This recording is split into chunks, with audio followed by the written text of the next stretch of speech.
La fin de tout, Dieu va bientôt tracer la ligne d'arrivée d'une existence de ce monde. Il amènera toutes les âmes sur son trône de jugement. Dieu examinera chaque activité et récompensera chacun en conséquence. Il jettera Satan et ses disciples dans le feu de l'enfer. Le Créateur déclarera les disciples de Jésus-Christ justifiés parce qu'ils ont confessé leur foi en lui.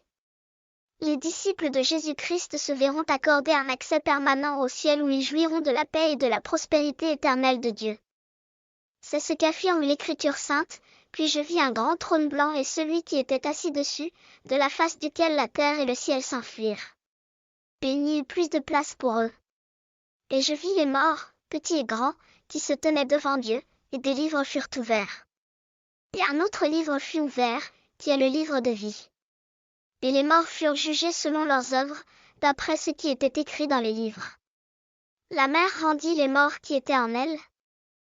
Et la mort et le séjour des morts rendirent les morts qui étaient en eux. Et ils furent jugés, chacun selon ses œuvres. Puis la mort et le Hadès furent jetés dans les temps de feu.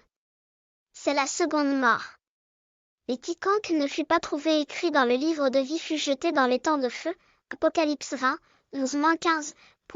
Leçon, le jour tant attendu du jugement de Dieu viendra bientôt sur terre, et les fidèles disciples de Jésus-Christ recevront le don de la vie éternelle dans le ciel.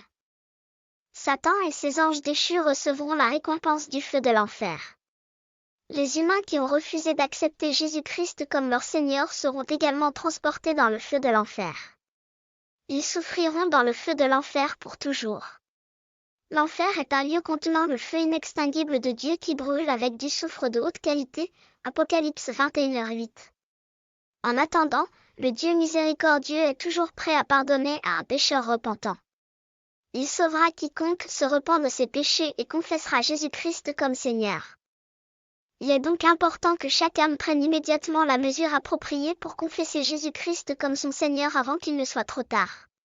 Une personne qui procrastine peut rater l'occasion d'aller au ciel, car elle ne sait pas quand elle va mourir, ou à quel moment l'enlèvement aura lieu. Prière, cher Dieu, je ne veux pas aller au feu de l'enfer, mais je veux aller au ciel. S'il te plaît, considère-moi digne du ciel. Je comprends que la foi en Jésus-Christ est la licence pour le ciel. Par conséquent, je confesse ma foi en Jésus-Christ.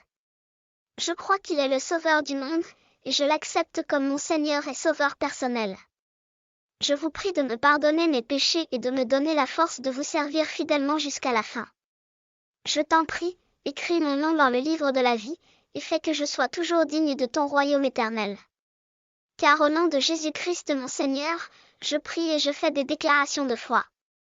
Amen.